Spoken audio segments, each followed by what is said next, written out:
രാവിലെ തന്നെ ദേ പാറമോളുടെ കുളിയൊക്കെ കഴിഞ്ഞ് ഇവിടെ കിടക്കുന്നുണ്ട് കേട്ടോ. അച്ചുമോൻ ഇന്ന് പോണില്ല, പരീക്ഷയാണ്. പക്ഷെ പറഞ്ഞിട്ട് ഒരു കാര്യമില്ല, പുറം ഭയങ്കര വേദനയാണ്. ഡോക്ടറെ കാണിച്ചു കേട്ടോ. അച്ചുമോന് ദേ അമ്മ ഇവിടെ മരുന്നൊക്കെ പരട്ടി ഹോട്ട് വാട്ടർ ബാഗിൽ ആദ്യം ചൂട് പിടിച്ചു, പിന്നെ അതും പോരാണ്ട് ചൂടുവെള്ളം പിടിച്ച് കൊടുക്കുകയാണ് കേട്ടോ.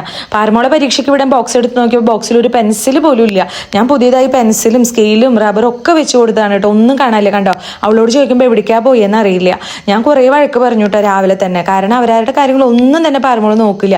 ശ്രീജേട്ടൻ അമ്മ ഇവിടെ ഇരുന്ന് ചിരിക്കുക ഞാൻ വഴക്ക് പറയുന്നത് കേട്ടിട്ട്. കാരണം എന്ത് കൊണ്ടുപോയാലും പാറു തിരിച്ചു കൊണ്ടുവരില്ല കേട്ടോ.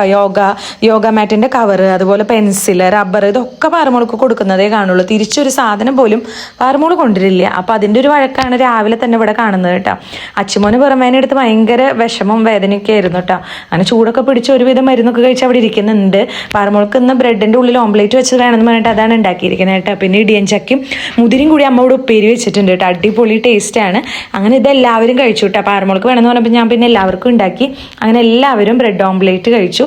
ഇനി ഇതേ പാറമോള് പോകാൻ യാത്രയായിട്ട് നിൽക്കുകയാണ് കേട്ടോ. അച്ചുമോൻ ഇന്ന് പോയിട്ടില്ല. അതുകൊണ്ട് തന്നെ പാറമോൾക്ക് അറിയില്ല അച്ചുല്ല എന്ന് കേട്ടോ. ഇന്ന് ശ്രീജേട്ടൻ്റെ കൂടെ തന്നെയാണ് പോകുന്നത്. പാറു വിചാരിച്ചത് അച്ചുമോൻ പിന്നാലെ വരുന്ന, പക്ഷെ വണ്ടിയിൽ കയറിയപ്പോൾ അച്ചുചേട്ടനെ കാണാനില്ല. അപ്പോൾ പാറമോള് ചോദിക്കും അച്ചുചേട്ടൻ എവിടെയെന്ന്. അപ്പോൾ ഞാൻ പറഞ്ഞു ബസ്സിൽ വിടാമെന്ന് കേട്ടോ. പക്ഷെ അവന് തീരെ പറ്റാതെയാണ് ഞാൻ വിടാതിരുന്നത്. അങ്ങനെ എല്ലാവരും അതൊക്കെ കഴിച്ച് ടാറ്റയിൽ നിന്ന് പാറമോളും ശ്രീജേട്ടനും പോയിട്ടാ. അതൊക്കെ കഴിഞ്ഞിട്ട് വീണ്ടും വേദന കുറവില്ലാതെ അമ്മ വീണ്ടും ചൂടൊക്കെ നന്നായിട്ട് പിടിച്ച് അച്ചുമോന് കൊടുക്കണം കേട്ടോ. കാരണം അത്രയ്ക്ക് വേദന ഉണ്ടായിരുന്നു. അവൻ കരഞ്ഞു തുടങ്ങി വേദന എടുത്ത്. അവസാനം ഞാൻ കുറച്ച് നേരം കടയിൽ പോയി, ശ്രീജേട്ടൻ മാർക്കറ്റിൽ പോയി വന്നതേ ഉള്ളൂ കേട്ടോ. അങ്ങനെ അതേ പച്ചക്കറികളൊക്കെ ഇവിടെ അറേഞ്ച് ചെയ്ത് കൊണ്ടിരിക്കണേ ഉള്ളൂ ശ്രീജേട്ടൻ. പിന്നെ അവിടെ നല്ല പണിയാണ് കൂർക്ക നന്നാക്കുന്നത് കേട്ടോ.